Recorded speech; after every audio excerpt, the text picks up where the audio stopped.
Bismillahirrahmanirrahim. Assalamualaikum warahmatullahi wabarakatuh. Saya atas nama Ahmad Muhajir Bahtiar dengan NIM 20020955-2012. Pada pagi hari ini saya akan memaparkan materi PPT saya yang berjudul Fungsi Boolean dan Peta Carnot. Pada pagi hari ini ada beberapa poin yang saya akan paparkan. Yang pertama, aljabar boolean. Kedua, hukum-hukum aljabar boolean. Ketiga, prinsip dualistis. Keempat, fungsi boolean. Kelima, peta Carnot. 6. Metode keymap. Nilai-nilai tabel kebenaran diletakkan pada keymap. Langsung saja ke materi pertama, yaitu aljabar boolean. Boolean algebra adalah matematika yang digunakan untuk menganalisis dan menyederhanakan gerbang logika pada rangkaian-rangkaian digital elektronika. Boolean pada dasarnya merupakan tipe data yang hanya terdiri dari dua nilai, yaitu true dan false atau tinggi dan rendah, yang biasanya dilambangkan dengan angka 1 dan 0. Pada gerbang logika ataupun bahasa pemrograman komputer, aljabar boolean ini pertama kali diperkenalkan oleh seorang matematikawan yang berasal dari Inggris pada tahun 1854. Nama boolean sendiri diambil dari nama penemunya, yaitu George Boole. Kedua, yaitu hukum aljabar boolean. Yang pertama itu hukum identitas. A tambah 0 sama dengan A kali 1 sama dengan A. Hukum kedua, hukum idempoten. A tambah A sama dengan A kali A sama dengan A. Yang ketiga, hukum komplement. A tambah A komplement sama dengan 1. A kali A komplement sama dengan 0. Keempat, hukum dominasi. A kali 0 sama dengan 0. A tambah 1 sama dengan 1. Hukum kelima yaitu hukum komutatif. A tambah B sama dengan B tambah A. AB sama dengan BA. Hukum keenam, hukum asosiatif.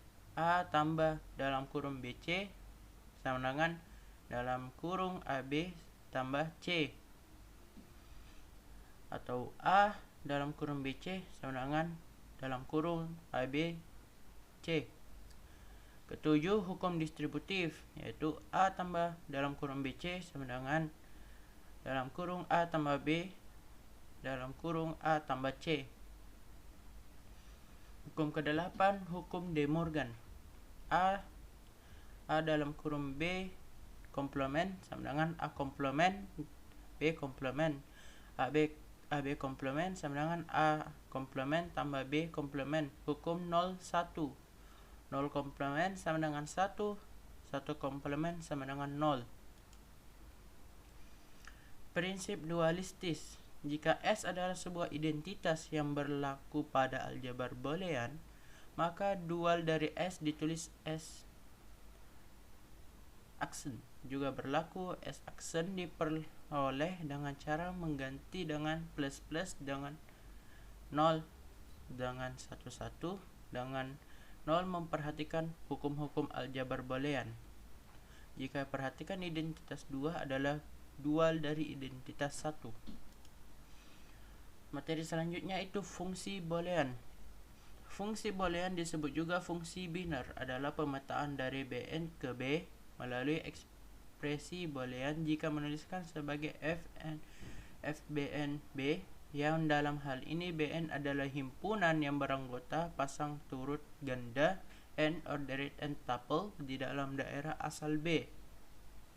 Contoh ekspresi boolean tidak lain merupakan fungsi boolean. Misalkan sebuah fungsi boolean adalah f dalam kurung x y z sama dengan x y z tambah x komplement y tambah y komplement z, maka fungsi f tersebut memetakan nilai-nilai 3 tuple x y z ke himpunan 0, 1. Misalnya f memetakan 3 tuple 1,0,1 yang berartikan x sama dengan 1y sama dengan 0 dan z sama dengan 1, maka hasil pemetaan adalah f dalam kurung 1, 0, 1 sama dengan 1 kali 0 kali 1 tambah 1 komplement 1 kali 0 tambah 0 komplement kali 1 sama dengan 0 tambah 0 tambah 1 sama dengan 1. Materi selanjutnya yaitu peta Carnot. Peta Carnot digunakan sebagai cara untuk menyederhanakan persamaan logika secara grafis atau dapat pula dipandang sebagai metode untuk mengubah suatu tabel kebenaran ke rangkaian logika yang sesuai secara sederhana dan rapi. Pada prinsip metode peta Carnot dapat digunakan untuk menyelesaikan persoalan dengan banyak variabel masukan. Akan tetapi secara praktis hanya efektif secara atau terbatas untuk 6 variabel saja. Selanjutnya yaitu metode keymap. Nilai-nilai tabel kebenaran diletakkan pada keymap. Kotak-kotak keymap yang berdekatan secara horizontal dan vertikal hanya berbeda satu variabel. Pola dari di atas ke bawah atau kiri ke kanan harus berbentuk AB, AB, AB, ABB. Bentuk SOP bisa didapatkan dengan melakukan operasi OR pada semua term AND dari kotak bernilai 1. Sekian dari pemaparan materi yang bisa saya berikan. Kurang dan lebihnya mohon dimaafkan.